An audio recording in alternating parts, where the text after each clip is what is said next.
Hi guys, so I'm starting my white still life here with graphite in continuous tone blending.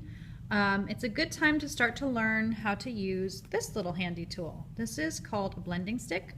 And what it is basically is just paper that's been wrapped around really tight, compressed, and then these little pointed ends left. I use these to move around all the graphite that I lay down to get this nice smooth blended look, okay? Now, as I move along, let's see. Let me do this side of my square, my little cube. So I've sketched in all my shapes. Now I'm starting to add value, right? So what I'm going to do is I'm actually going to put in some graphite, but the way I'm going to do it is I'm going to try to not use the point of my pencil because that creates line too easily. So I'm just going to barely touch the side of my pencil. Now I'm barely touching the side just because the level of value on this side of my cube is much lighter than the level of value on this side. So I barely want to put any in there right now, okay? Then I'm going to take my blending stick, and you'll see that my blending stick is nice and dirty, which is actually good. It's good if you want to get a lot of blend. If you barely want it to touch, you might want to kind of clean it off somewhere, and I can do it here because this is going to be all background, right? So it'll be all dark anyway. So see how I can just touch it and already I'm getting tons of stuff off of the blending stick? So I could technically come in and shade something really light with just my blending stick, just from the graphite that's already on here. But anyway, going back to this side. So I put in my graphite. Let me see if I can zoom. Okay.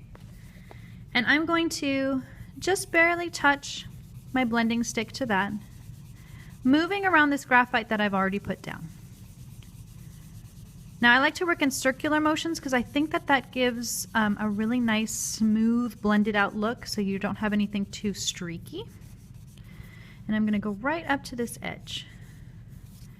And then I can use my finger maybe to kind of really blend it all in. Okay.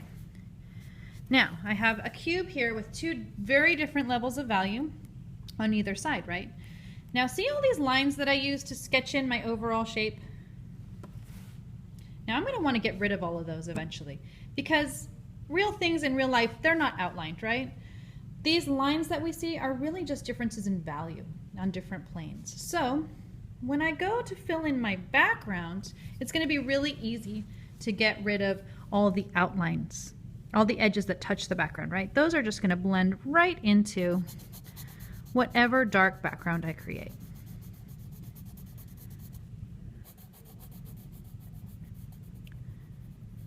Oh my gosh, that whole line is gone. Okay. Working my way out to here. All of those lines just blend right into the background. It's going to look messy right now, but I will blend it all in later. Smooth it out because I can't stand seeing lines and scribbles inside big areas of value. So even here, I would smooth it out a little bit. Anyway, so that got rid of these two edges, right? This line right here and this line right here. But what about the edges or the lines inside the boxes? So see how I can still see the line that I sketched this side from? Now I have two choices. I can either completely blend in this whole side of value up to the same level as this pencil line. So I made the pencil line slightly darker than I made the side, so I can just darken up the side. But that's a lot of work. And then, oh, actually that's not too bad. I can just use my blending stick to sort of smooth it out, right? So it looks totally on purpose. Or, see how this is just really way too dark, these lines right here? They're way too dark because the top of my cube is really light. It's not quite this light. It's not white, but it's definitely lighter than this whole side. But it's not as dark as these lines that I drew. So I'm going to actually just erase those. So using one of these trusty pink erasers that you guys have, I'm just going to come back and knock out those lines. Well, what did I do now? See? I got rid of part of an important part. So what I'm going to do is take my blending stick and just barely touching it, I'm going to bring back that edge, but just with shadow. and then sort of blend it into the whole side.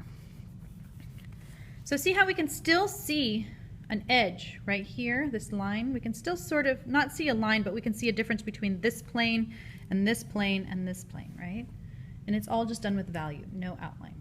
Okay? So we're going to practice adding different tones of value, different levels of value in continuous tone, filling it all in, and we're going to practice getting rid of these lines. So either blending them into the value that's there or just kind of erasing them out and putting them back in very soft value levels. Okay? Have fun.